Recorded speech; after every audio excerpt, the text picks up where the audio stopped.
γεια σας, καλώς ήρθατε στο κανάλι μου. Πάμε σήμερα να φτιάξουμε μπισκοτάκια σε σχήμα καρυδιού, έτσι, χωρίς κουπάτι. Μην ξεχνάτε να κάνετε κοινοποίηση στα βίντεό μου, να κάνετε εγγραφούλα στο κανάλι μου. Οτιδήποτε χρειάζεστε μπορείτε να έρθετε στην ομάδα μας Μαγειρικές Απολαύσεις στο Facebook. Γράψτε μου ένα σχόλιο εάν σας άρεσε η συνταγή ή από πού με βλέπετε. Και τώρα πάμε να σας δείξω την εκτέλεση και τα υλικά. Σε ένα μπολ θα βάλουμε 2 αυγά.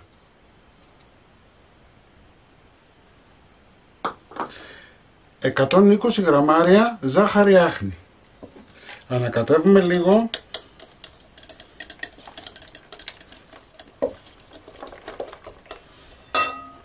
Θα προσθέσουμε 150 γραμμάρια μαργαρίνη ή βούτυρο.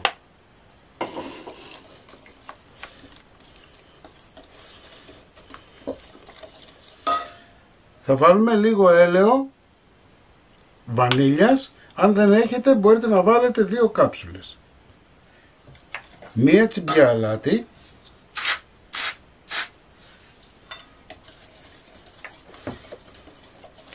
Και πάμε τώρα σιγά σιγά να ενσωματώσουμε αλεύρι. Έτσι, εγώ έχω χρησιμοποιήσει αλεύρι μαλακό. Αν βρείτε έχει καλός, αν δεν βρείτε θα βάλετε για όλες τις χρήσεις.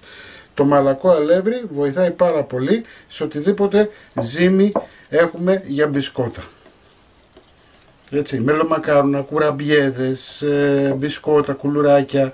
Βοηθάει πάρα πολύ, κάνει πιο καλή δουλειά. Ανακατεύουμε.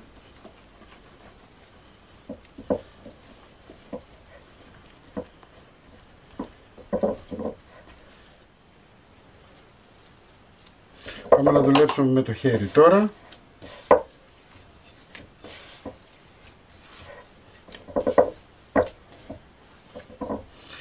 Θα βάλουμε μία κουταλιά του γλυκού baking powder.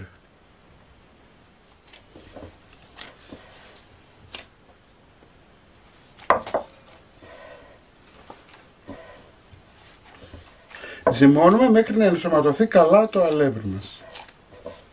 Έτσι. 500 γραμμάρια είναι. Το ίδιο θα χρησιμοποιήσετε αν βάλετε και για αλεύρι για όλες τις χρήσεις. Ζυμώνουμε να έχουμε μία ζύμη η οποία δεν κολλάει στα χέρια.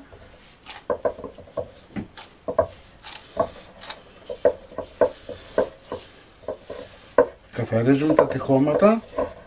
Λοιπόν, αφού ζυμώσαμε θα αφήσουμε τώρα για ένα δεκάλεπτο να ξεκουραστεί λίγο η ζύμη και θα συνεχίσουμε. Λοιπόν, 15 λεπτά μετά έχω κόψει σε κομματάκια των 20 γραμμαρίων.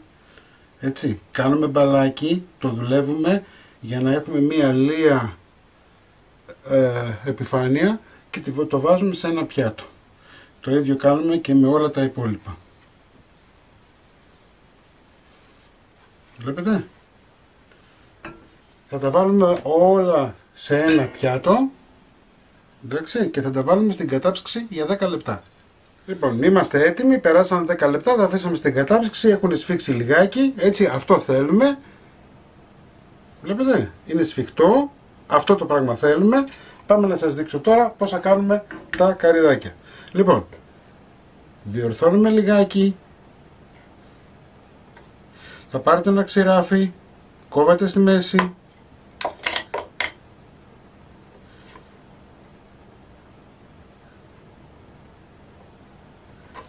Πλατιάζετε λίγο, εδώ κάνετε λίγο στη μύτη. Εντάξει, το ίδιο θα κάνετε και από εδώ.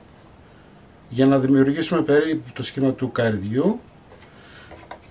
Θα κάνετε μία κοψιά, λίγο χαρακιά θέλουμε, έτσι, στη μέση. Και τώρα με ένα ξύλο για σουβλάκια θα κάνετε αυτό το πράγμα. Πιέζετε για να πλατείνει λιγάκι το ζυμαράκι.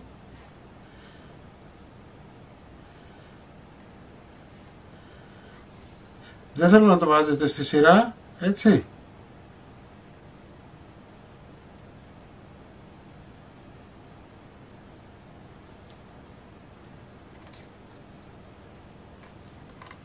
Και το πρώτο μας είναι έτοιμο. Το βάζουμε σε ταψί με λαδόκολλα. Πάμε να φτιάξουμε λίγο και το άλλο να σας το δείξω. Βλέπετε.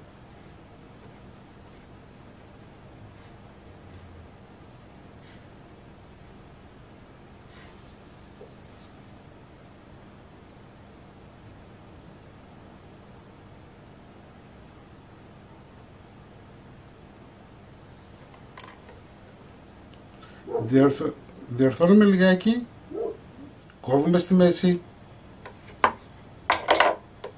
Αυτός είναι ο λόγος που τον βάλαμε στην κατάψυξη, για να μπορούμε να το κόψουμε. Πιέζουμε λιγάκι εδώ, κάνουμε σχήμα.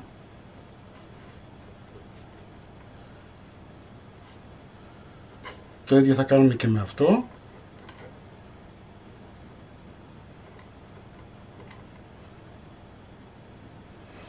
Χαράζεται.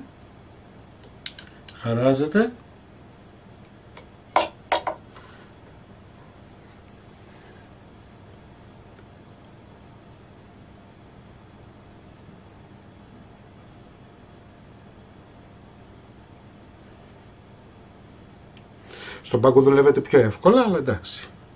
Εγώ σας το δείχνω.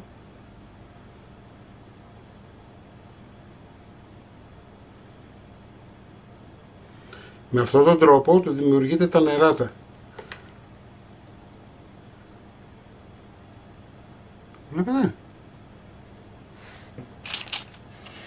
Έχουμε ανάψει το φούρνο μας 180 βαθμούς, θα ψήσουμε 12 λεπτά, 13, να πάρουν ένα ωραίο χρώμα και να φουσκώσουν.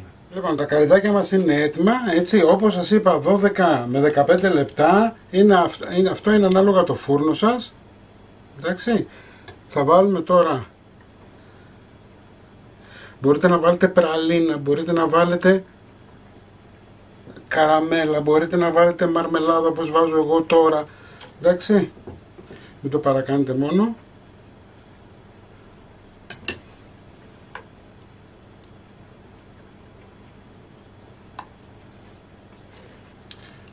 Χωρίς κουπάτ, χωρίς τίποτα. Είδατε πόσο εύκολο είναι.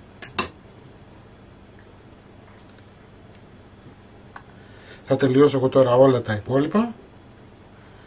Εσείς να μην ξεχνάτε να κάνετε κοινοποίησεις στα βίντεο μου, να κάνετε εγγραφούλα στο κανάλι μου, οτιδήποτε χρειάζεστε μπορείτε να έρθετε στην ομάδα μας, μαγειρικές απολαύσεις στο Facebook και θα τα ξαναπούμε πάλι με ένα επόμενο βίντεο. Γεια και χαρά σας!